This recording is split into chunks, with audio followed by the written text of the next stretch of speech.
Y ahí en la Eucaristía, en esa misa, donde surgió mi vocación sacerdotal, ¿no? Cuando hice mi primera comunión, luego que recibí al Señor sacramentado, me recuerdo que la monjita que me preparaba, la hermana Elvia Arboleda, que aún todavía vive, ella religiosa del Buen Pastor, en este momento en Santiago, me dijo, mire, nos dijo a todos, ¿no? Después que ustedes reciban al Señor, váyanse con sus manitos juntas, así, hínquense y pregúntenle al Señor qué quieres que yo haga por ti, ¿no? O qué quieres de mí, me acuerdo una cosa así. Así que ya, yo recibí al Señor y me acordé y fui y hice esa pregunta, cierro mis ojos cuando abro los ojos y lo único que vi yo en toda la celebración fue el cura, nada más. El cura que estaba delante, terminando de hacer lo que tenía que hacer, ¿no es cierto?, purificando, y lo veo a él, y nada más que la imagen del sacerdote. Entonces pensé, dije, el Señor quiere que yo sea sacerdote.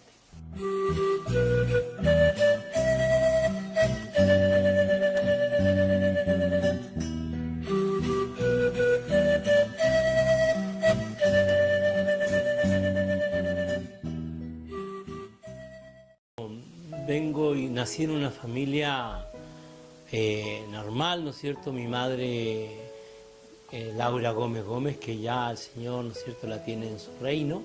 Y mi padre, Edgardo González Garrau, él es de Ovalle y ella era de Inca de Oro, ¿no? Bueno, se unieron en matrimonio y ahí somos 7 hermanos, ¿no? Una comunidad, una familia, ¿no es cierto?, una familia muy unida, porque la mamá era muy aprensiva, ¿no? Muy cuidadora de sus pollos, ¿no? Ella dio la vida por nosotros, ¿no? El papá un poquito más libre en su vida, digamos, también muy cerca a la familia, pero toda la responsabilidad era de la mamá. Entonces incluso la fe, ¿no es cierto?, fue transmitida más por la mamá que por el papá.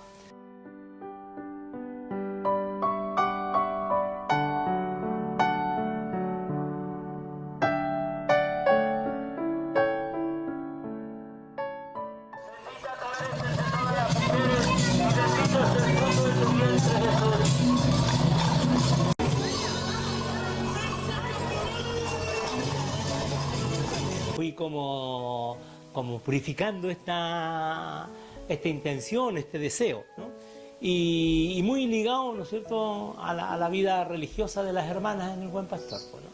Al otro año me puse a ayudarle a la monjita en la catequesis, en el catecismo, con los otros niños que venían. Después fui acólito, ¿no? Estuve ahí por 5 o 6 años como acólito, ¿no? Y ya fui creciendo también, a medida que iba también estudiando, ¿no es cierto? En el colegio mis compañeros decían, wow, vaya a ser cura, y no me creían y todo. Y yo, sí, es lo que me gusta, pero ¿cómo? Se reían también, ¿no? Bueno, cuando pasé a la media, esto fue como un poquito así, como quedándose abajo, ¿no? Quedándose un poquito no con tanto entusiasmo. Mientras viví todo lo que es la enseñanza media, bailé, fui a fiestas, pololeé también y todo. Y justamente ayer no me preguntaban en el negocio si yo había pololeado alguna vez. Y bueno, fui a carrete, que en ese entonces no se llamaban carrete, no sé, sino que íbamos a fiesta. Pero siempre después de la Eucaristía y de mi participación en el juvenil, ¿no? Yo siempre estuve muy vinculado a las comunidades. Perdona nuestras ofensas, también nosotros perdonamos a los que nos ofenden. No nos dejes caer en tentación y líbranos del mal.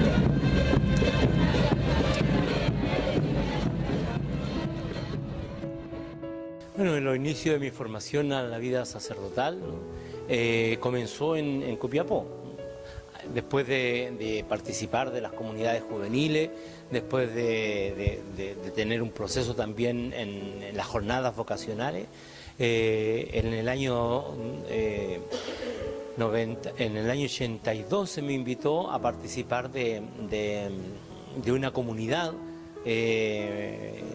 llamada Preseminario, ¿no?, que se abría en la parroquia de Santísima Trinidad en Punta Negra, en Copiapó.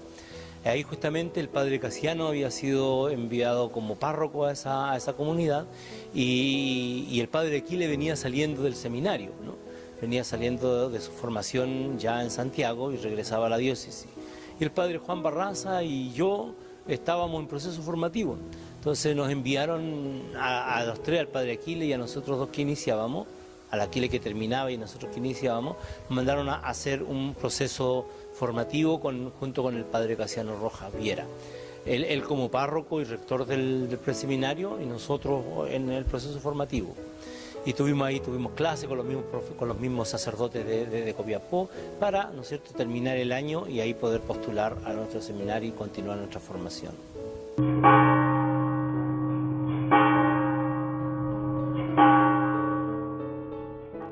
otro año ingresé al seminario Santo Cura de Ars y ahí hice mi formación. Hice todo un proceso formativo durante 3 años, después hubo un alto, ¿no es cierto?, de 3 años de nuevo, ahí no porque yo quise o porque yo dudaba de mi fe, sino que porque el seminario tenía como la idea de que yo tenía más vocación para político que para religioso, que para sacerdote. Pero bueno, si ellos tenían esa impresión y me pidieron que entonces dejara un tiempo el seminario y que viera más adelante. Y volví a la diócesis. Ahí trabajé, me acuerdo que trabajé en la bomba bencinera, volví a trabajar a la feria porque mi familia era feriante, ¿no es cierto? Volví a los puestos de la feria y así con estuve vendiendo ollas, las rinas, me acuerdo que estaban en ese entonces, una olla que estaban saliendo que se cocinaba así en torre, ¿no? Y bueno, la gente siempre muy cercana también, apoyándome y todo. Y estuve 3 años así. De ahí me mandaron a vivir a Diego de Almagro, fui a Diego de Almagro, a esa comunidad, y viví con el padre José Serrano, un sacerdote catalán que estaba en la diócesis, y un año completo estuve con él ahí viviendo y trabajando en la pastoral juvenil y trabajé en el liceo.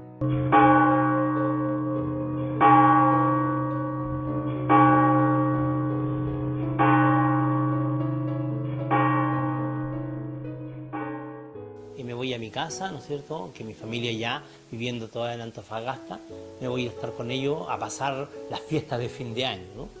Y dije, bueno, voy a llegar a la fiesta y voy a decirlo después de la fiesta para no ahumarle la fiesta a la familia. Pero la mamá que intuye, ¿no es cierto?, ya al segundo día, ¿no es cierto?, que estábamos almorzando, el segundo o tercer día, me dice, a ti algo te pasa, a ti algo te pasa. Ya me había venido diciendo, a ti algo te pasó, ¿qué te pasa? Y ya estábamos en la mesa y me dice, pues aquí a ti algo que te pasa que te noto más distinto. Y ahí, bueno, yo tuve que decirle que sí, que me habían suspendido el seminario. Fue para mí muy fuerte eso también, porque la familia estaba muy entusiasmada también, cosa que había cambiado de idea, porque cuando yo entré al seminario y le costó mucho entender eso. En segundo año ya ellos asumieron que yo quería ser sacerdote y se evocaron a ayudarme, ¿no? Mi mamá fue muy conocida en el seminario por los dulces, entonces yo todos los viernes recibía dulces, después de los dulces recibía carne, después así de todo tipo de cosas me mandaba. Y los seminaristas felices pues, porque comíamos en la pieza cuando nos daba hambre y todo. Así que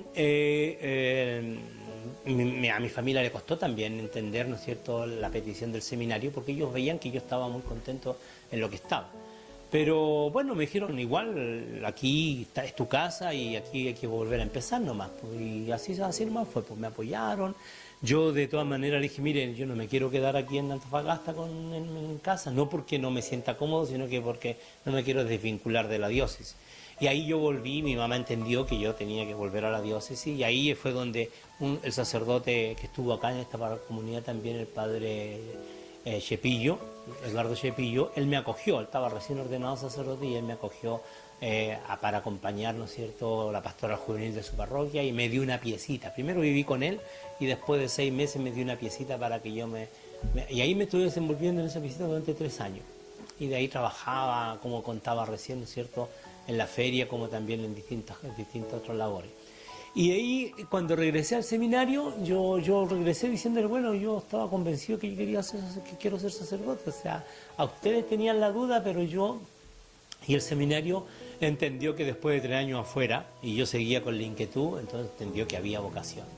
Y me acogió y me aceptó y comencé mi estudio de nuevo, como lo había congelado, entonces estaba ahí, había que descongelar y comenzar entonces el resto de la formación que me faltaba. Me faltaban 3 años más de formación, 4 años más de formación, los hice y me regresé de ahí ya regresé formado. Ahora, cuando yo volví al seminario, la formación había cambiado también el estilo, porque había llegado al año siguiente que yo volví, llegó otro sacerdote, el padre Alejandro Silva, también un hombre también con un visionario, ¿no? Un formador con la autoformación, ¿no? Entonces en esto, más que te estuvieran tocando la campana para ir a rezar, para ir a comer, para ir para la Eucaristía, para levantarte, te hizo prepararte tú a estas obligaciones, cosa que aquí en la parroquia me sirve mucho porque nadie me obliga a nada, todo lo hago yo porque me corresponde hacerlo, por mi responsabilidad como pastor, mis obligaciones. Entonces no anda la campana sonando a cada rato y recordándome lo que tengo que hacer. Así que la autoformación, ¿no es cierto?, que se fue dando en ese tiempo en el seminario fue bastante positiva. Para mí fue bastante positiva. Y el sacerdote, que era el padre Alejandro, que era el rector del seminario, ya sabía que yo ya había estado 3 años afuera y que qué más podía hacer. No podía andar detrás mío cuidándome porque yo había estado solo 3 años afuera. Así que ya había una confianza plena. Fui formador de mis compañeros también, ¿no es cierto?, en el subprefecto, acompañando a mis compañeros menores en cuanto a la responsabilidad de casa. Así que ese proceso terminé, el seminario me dio el pase para que yo sea ordenado diácono y me vine a la diócesis y ahí llegué a Vallenar, ¿no? Vine a Vallenar, estuve ahí en la parroquia San José Obrero, ¿no?, donde estaba el padre Miguel Hernández, y él me acogió, ¿no es cierto?, ese año de mi camino al diaconado. Y con él me preparé, con él estuve viviendo y me ordené diácono, volví a la comunidad diaconal de Almagro, allá hizo la celebración de mi ordenación diaconal y volví a Vallenar a hacer mi diaconado durante un año. Tuve un año haciendo mi diaconado y después me ordenaron el 21 de enero de 1993 en la Catedral de Copiapó, ahí para el día de Santa Inés, ahí me ordenaron sacerdote.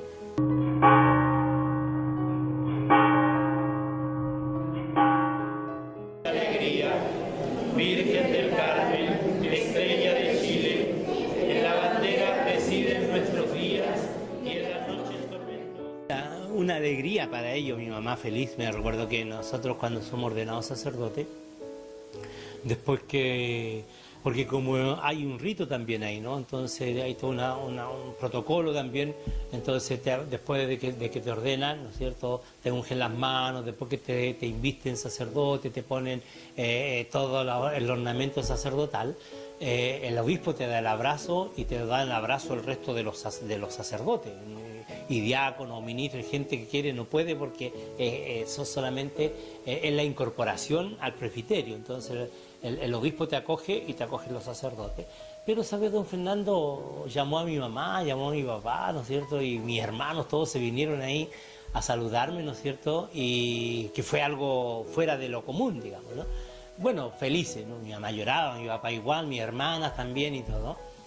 Y bueno, después al final de la celebración también otro momento muy emocionante, porque llaman a los padres para que tú des tu primera bendición, digamos, como sacerdote. Entonces llamaron a mis papás y se hincaron delante ahí en la catedral y les di la bendición a ellos y después a mis hermanos. Y eso para ellos ha sido, digamos, el regalo más grande de Dios en este aspecto. Y de ahí me enviaron a trabajar como sacerdote vicario del padre Aquila Altamirano. Otra vez me toca con el padre Aquila Altamirano en la Candelaria. A él lo nombraron párroco y a mí me nombraron vicario.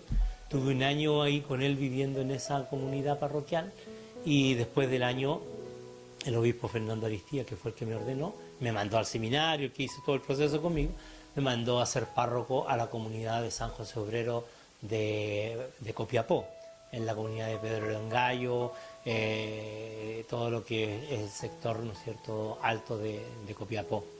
Una comunidad donde aprendí a ser sacerdote, ¿no? Con ellos aprendí a ser sacerdote, a cumplir mis labores, mis tareas, la evangelización, digamos, porque una comunidad muy bien formada. Esa fue una comunidad, ¿no es cierto?, de laicos muy comprometidos, y si eran laicos muy comprometidos sabía yo que me iban a exigir mucho también a mí como sacerdote joven también de la diócesis en ese entonces.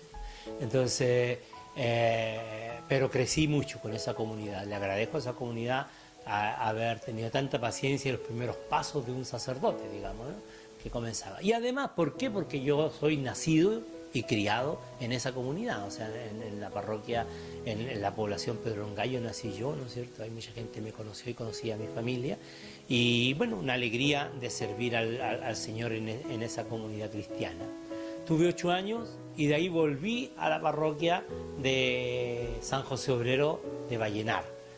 Y al año siguiente a mí el obispo don Gaspar Quintana me pide la disponibilidad de venir a servir aquí a Freirina, a la comunidad de Freirina, bueno, en la cual estamos para eso, y acepté el venirme, y después de dejar todo lo que es la comunidad, vine acá a Freirina, un 14 de marzo del 2009, ¿no? Ahí llegué a esta comunidad celebrando la Eucaristía con el Padre Mario, y en eso llegando el obispo, donde me entregan la parroquia y me nombran párroco de esta comunidad.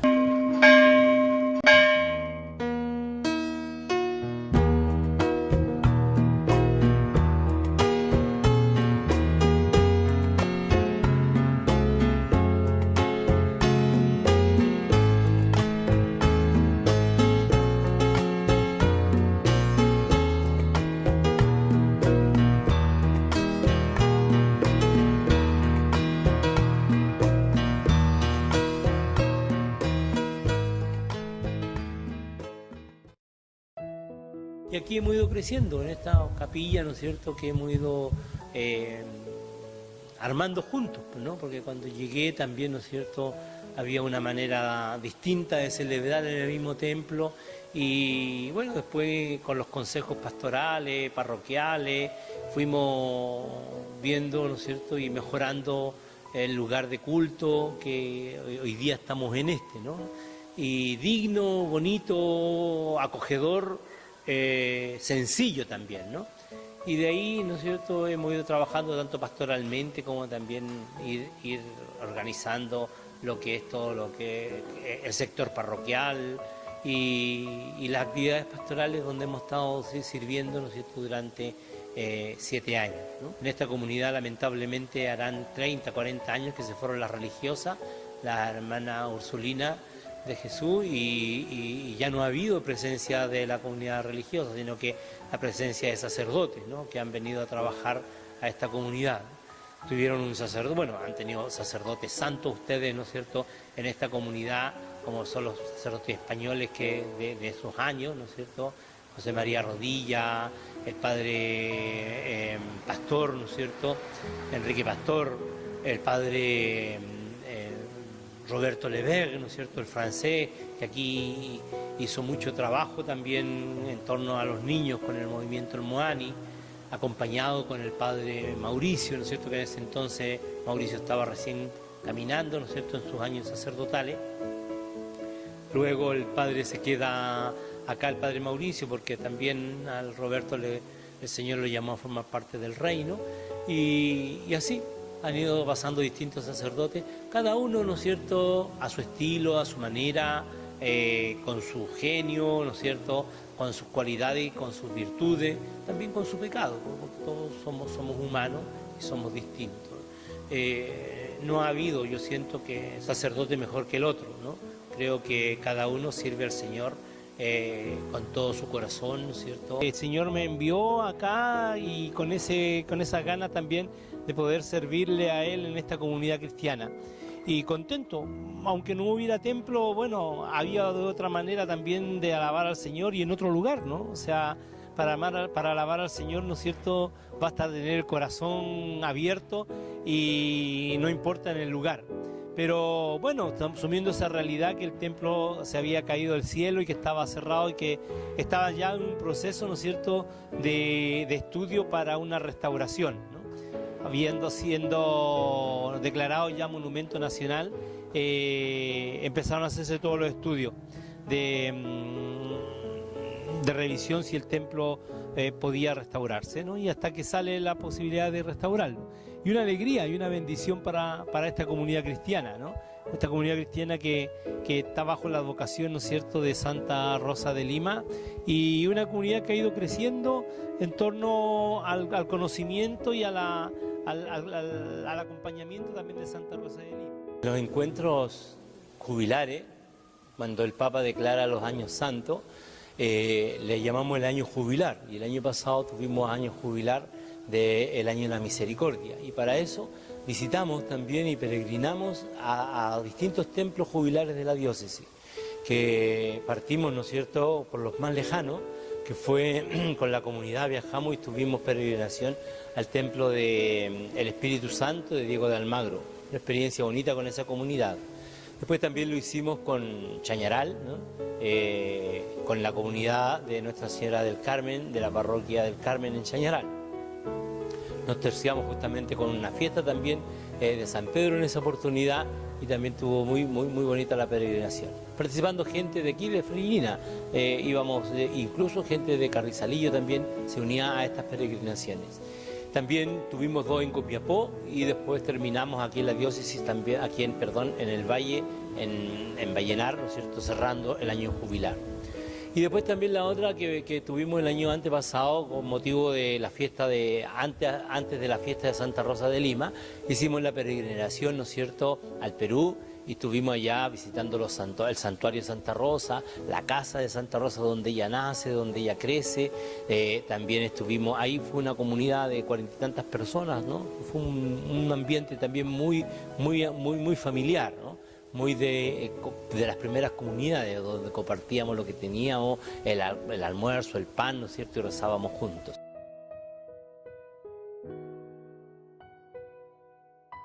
Y después la peregrinación que fue con los jóvenes, que fue la primera vez que salí yo de acá de Freirina en peregrinación, cuando fuimos con los jóvenes al encuentro mundial con el Papa ahí en Brasil, en Río de Janeiro, y que fue una experiencia bastante linda, ¿no? Ahí tuvimos momentos de oración bastante profundos junto al Papa, tuvimos adoración al Santísimo con el Papa, el Vía Crucis con el Papa también, y tuvimos esta experiencia también de compartir esta iglesia universal, ¿no? Ver de distintas naciones, ¿no es cierto?, jóvenes que llegaban de distintos continentes a escuchar la voz del pastor, ¿no? Y, ¿no es cierto?, a hacer este encuentro eclesial, esta iglesia joven, esta iglesia que, ¿no es cierto?, que va animada por el Espíritu Santo.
Bueno, esperando con gozo y con alegría este templo que terminen para que lo entreguen, para que el señor obispo, ¿no es cierto?, lo bendiga, y después de ahí, ¿no es cierto?, continuar reuniendo la comunidad, ¿no? Y esperemos que esto sea motivo también de crecimiento en la fe de tantas personas.